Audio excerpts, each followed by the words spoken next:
Good evening, everybody. Can you hear me? I'm sorry if some of you are still eating, but we do need to progress or we'll never get to the quiz. And that's an important part of the evening, isn't it? I've heard that some of you had a few fun journeys, but you've arrived safely, which is the most important thing, isn't it? Right. Peter Haggers is no stranger to most of you. I first worked with him when he was chairman back in 2010 AGM, and we worked closely on the preparations involving his presentations. He has worked with Cliff extremely hard for this conference, and having taken the bookings for 3 conferences, I know how hard Alan has been working here, and he's sitting here and now taking photographs as well. So I think we need to say a big thank you for Alan.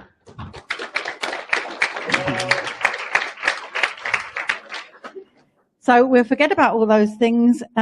Every organisation has a constitution, and ours was last amended on the 28th of February 2008. And in July 2013, the committee minutes recorded that our constitution was fine as far as the Charity Commission was concerned. But the chairman received several names of volunteers to stand and members of the team for a constitutional review panel. We need to ascertain the issues which needed to be addressed and possibly changed.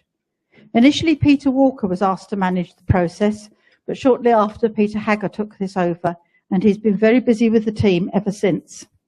This has been a huge task, and now we're asked Peter to bring us up to progress and where we are today.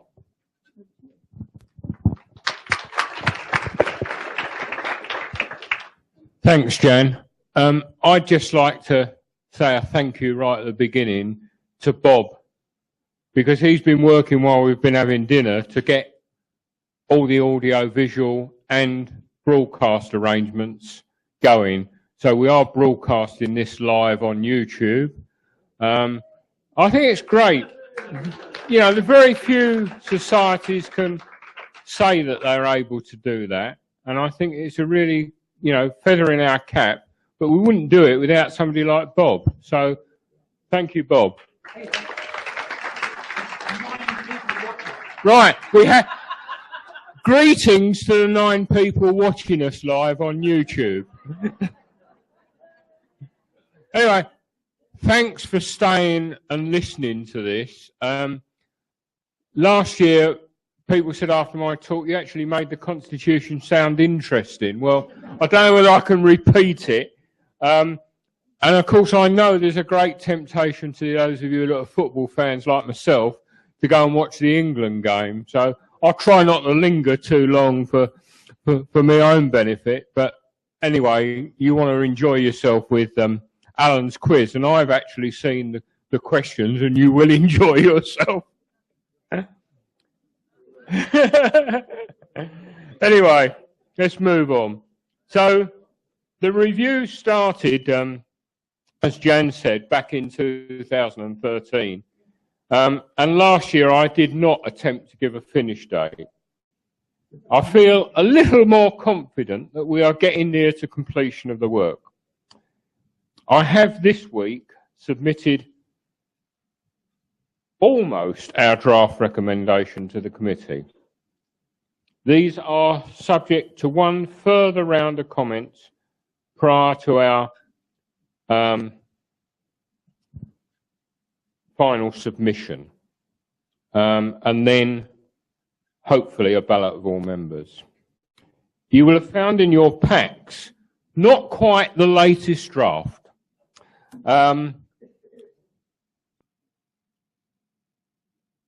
Thank you. We had a little hiccup this week.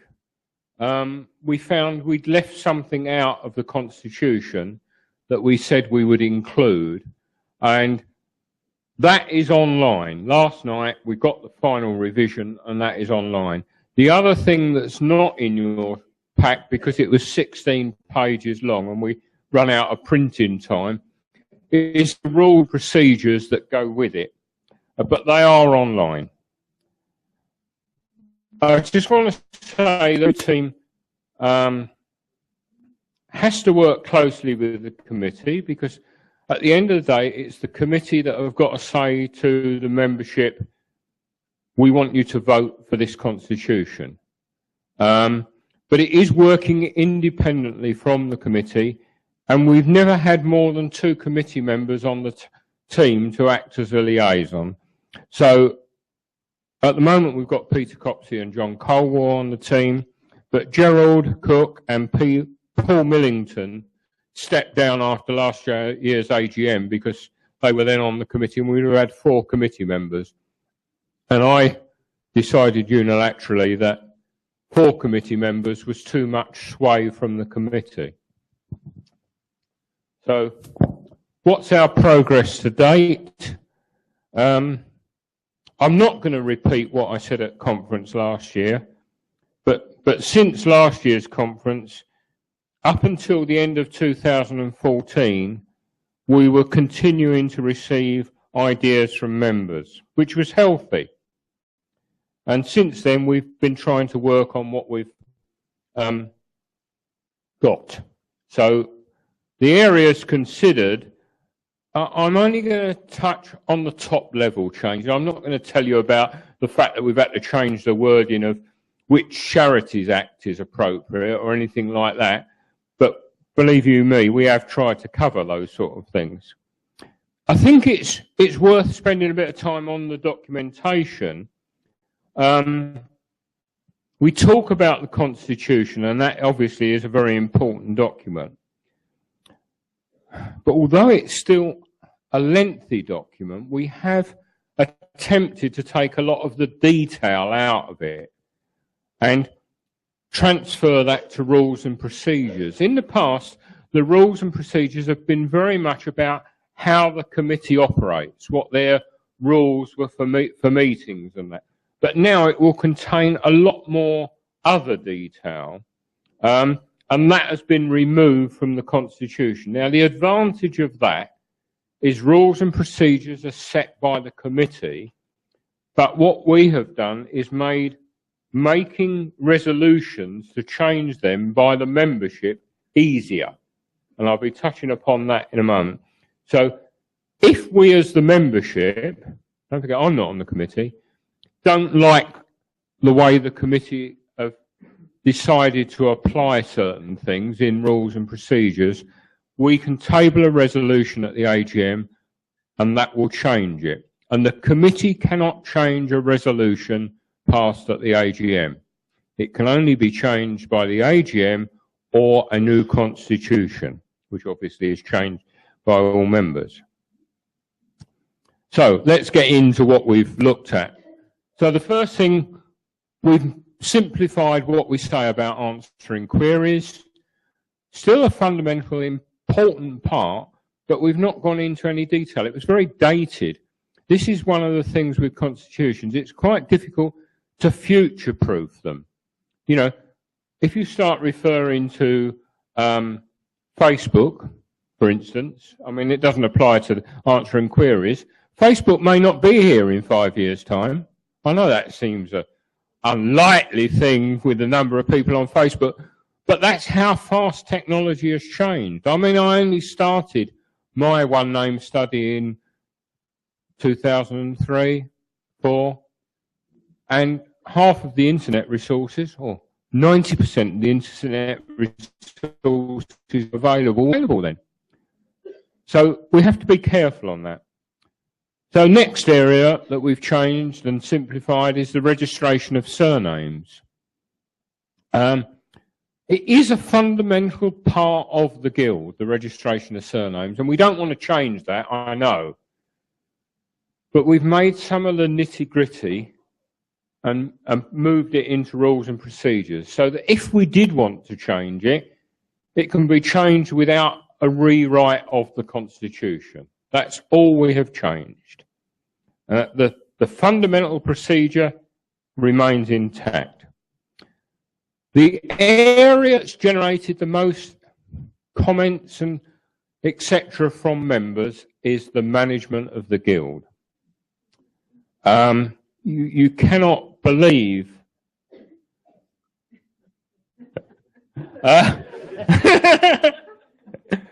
how many comments we've had about the management of the Guild. So, what is our first recommendation? And this has changed slightly, well, quite drastically, even from last year's AGM. We were talking about a slight reduction in membership of the committee. We are now suggesting that we reduce the committee to 10. And one of the reasons for that is there's been a lot of research and a lot of UK PLCs have reduced their boards to under 10. And the performance of those boards has been better than those boards that remain much bigger. There's a statistical analysis that shows that, and in fact I'm grateful to Bob to highlighting it to us. And those of us that have worked on lots of committees, and I guess that's why one of the reasons I was doing this job, because I've not just been on the Guild committee, I've done various other times on committees, that we can relate to the fact that a committee of 10 or less works better than a committee of 15. And the other reason in our case is that because we are a very geographically spread organisation, the committee only meets face to face, and even then a number of people might attend by Skype or other means. Decisions are often made by email, and even getting email decisions is easier from a smaller number. So we think that that's a good move. The other thing I think that will benefit by a smaller committee is we're more likely to have an election. And, you know, last year was the first time we'd had an election since the year I failed to get on the committee. So, yes. But then one person at the first committee meeting resigned, so I was on the committee as the highest loser. But we've come with, a lot of people were very concerned about the idea of 10. Would we have enough expertise on the committee? Would we be able to get a treasurer out of the 10 and that sort of thing? So we've opted to suggest that the committee of 10 will have the option to co-opt 2 people if they believe there is a skill shortage that they need to fill. Not just because 2 people have volunteered to come on the committee, but to fill a skill shortage. It's different. I urge you to try it. The other thing that we're making quite clear, and it's never been written in the rules, but we've had a lot of lobbying. Oh, well, we've got to have a committee of 12 or 14 or something, so different post holders can be on the committee. But, I mean, we've been working very successfully the last couple of years with very few post holders on the committee. We haven't got the registrar on the committee now. Yes, the officers, of course, got to be on the committee. But the committee in the past, and that goes way back, has not made use of the fact that they can always invite a post holder to come to a committee meeting and explain the details of their job, of what's causing them a problem or anything like that, and the committee can then deal with it from that point of view. So there's no requirement for a post holder on the committee.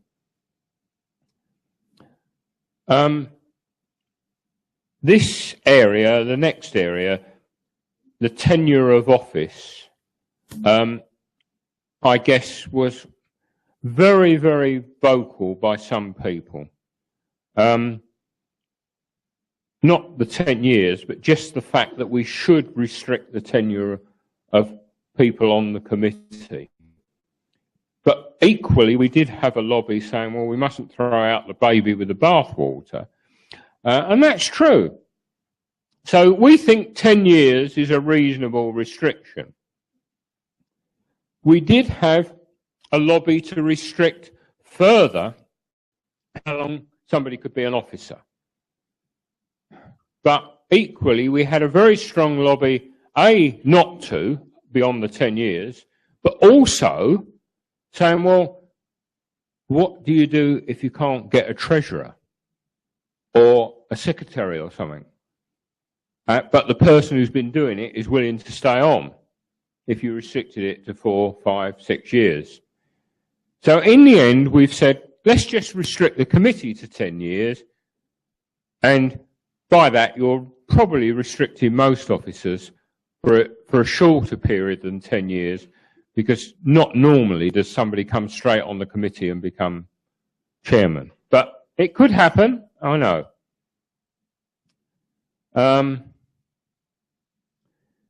Now, the document, as I say, that you've got in your packs doesn't have this in the Constitution, the draft that you've got. But if when you get home, you go onto the website, you will find that there is the latest revised Constitution that has got that clause in it. The other thing that you haven't got in your pack, as I said, is the rules and procedures, because they were rather bulky, but they are on the website. The next point is, who should elect the officers of the Guild? Currently, it is the committee that elect the officers. And we had a lot of people saying, we think the membership should elect the officers. But on the other hand, we had members saying to us last year when there was a committee election, who do I vote for? Because I don't know these people. Now, if you don't know the people to vote for them for the committee, how can you know whether those people would be the right people for officers? The people who've got to work with the officers are the committee. And I believe they are the best people to judge who will make the best chairman, secretary and treasurer. And so we don't see a change there.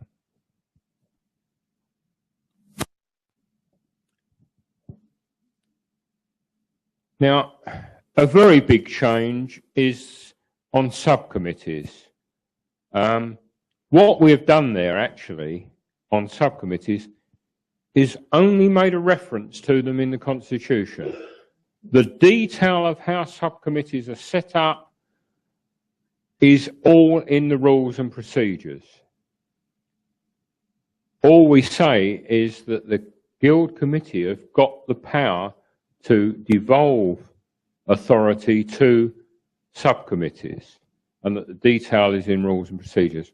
But what we have done in the rules and procedures is that the subcommittee always elects its own chairman. The current Constitution says that it's the committee that elects the chairman. But if you argue that the Guild Committee is in the best position to elect the chairman of the Guild Committee, then it must work the same way for subcommittees, because they're the people that have got to work with the chairman of the subcommittee. The only proviso is that normally it will have to be the committee appoint somebody as the coordinator to get the committee established. And we've, in the rules and procedures, taken out the requirement for 3 committee members to be on every subcommittee. All we've said is that only the chairman and treasurer will be ex officio. If they want to appoint more, that's fine.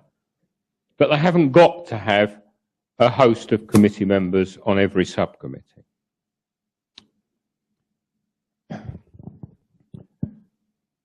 This has effectively already happened. The new committee is working with an executive committee, which is effectively a finance committee. We could see, particularly with a smaller committee, that you didn't need to have an executive committee that could make quick decisions. Because if you've only got 10 committee members, they can make quick decisions by email, just as easy as, I think it was about 8 on the executive committee. And it's better all the trustees make those types of decisions that need to be made quickly.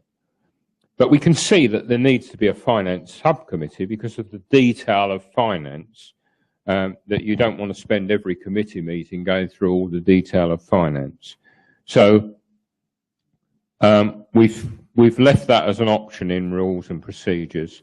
And that's the way the committee, I guess, is working.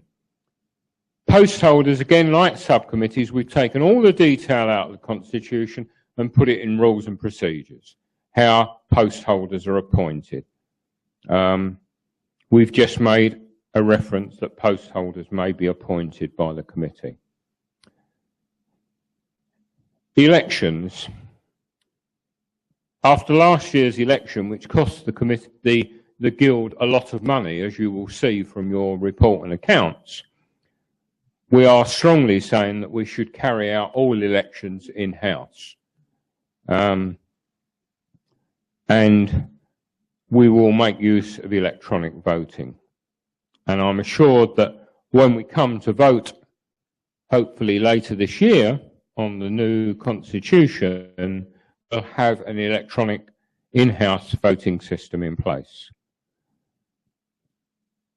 We're saying that the whole process will be managed by a returning officer who is not a committee member, and it will be the AGM that appoints the returning officer. At the moment, we call it a responsible officer, and it's the committee that's that person. But if you think that that person's got to be seen to be independent from the committee because he or she is conducting the election to the committee, it makes sense that it's the membership, i.e. the AGM, that appoints that returning officer. Or she supervises the whole election process. I've no doubt that our election processes have been totally fair, but it's seeing that they are totally transparent. Resolutions. As I said earlier, we really envisage that resolutions will be used more in the future. And they're binding on the committee. We want to make it easier for members to make resolutions, because I think that's why we don't get them. You actually need 20 members to support a resolution for it to be considered by the AGM. And you're not allowed to canvass for support. So we're reducing it to 15 and we're doing away with no canvassing. So that hopefully will make it easier. Voting at the AGM.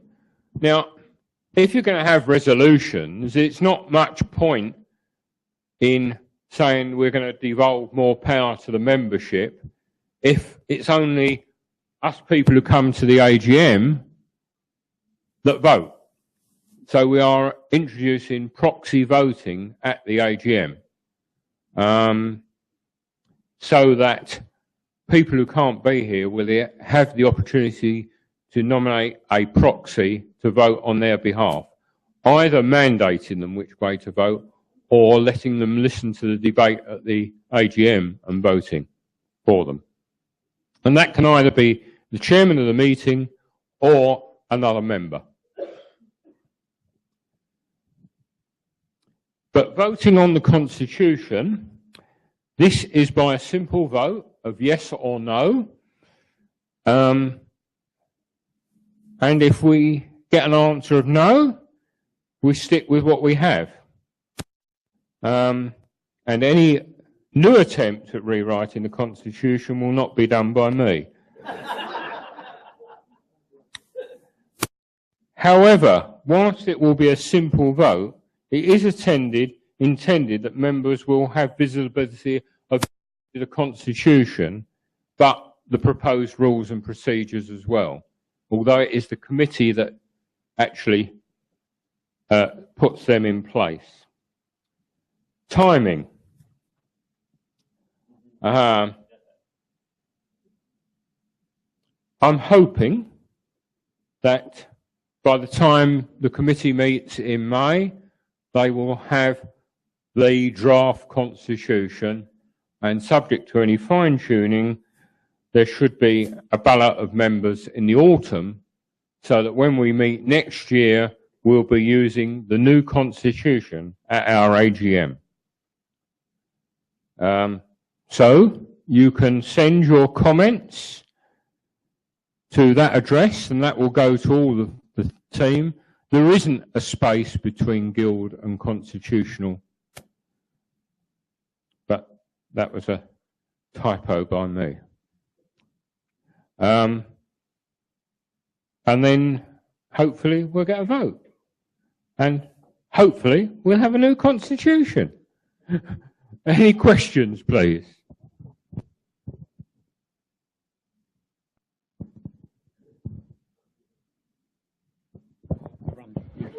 Sorry.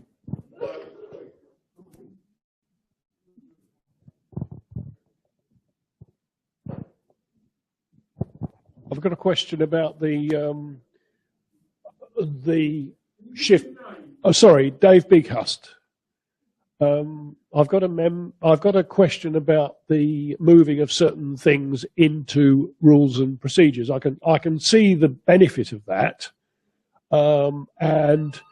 but there does come a point when, at some point, somebody might propose a change which would be in conflict with the Constitution. How would that be handled?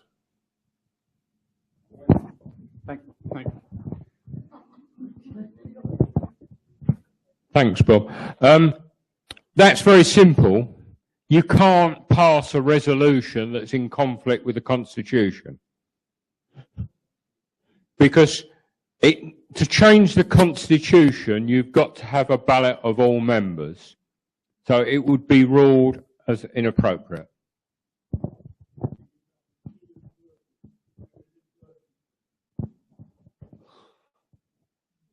Well, we'd have to sort that out. I mean, you know, there's no answer to that. Any other questions, comments?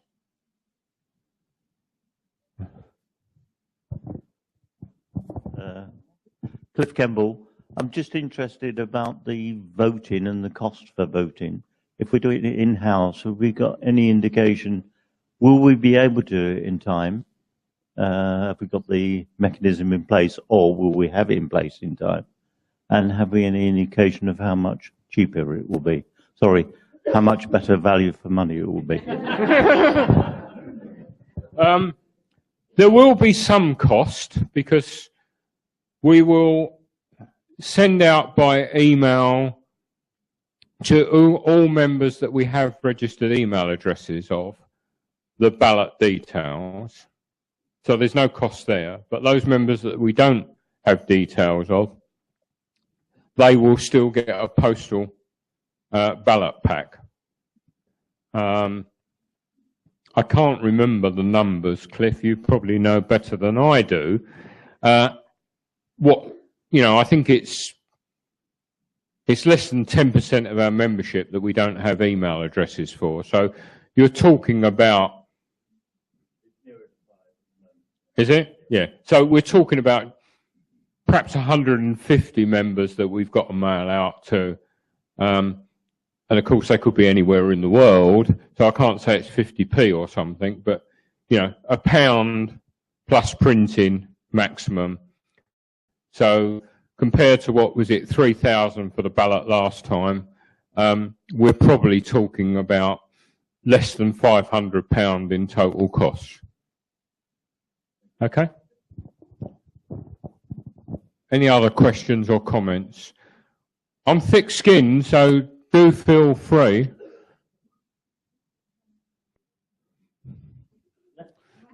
Oh, right.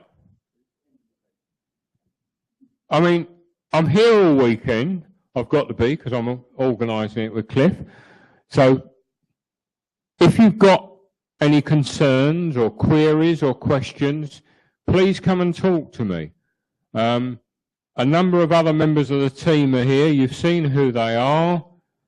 Please talk to us, because we can only get the Constitution right if you tell us what you feel and what you want.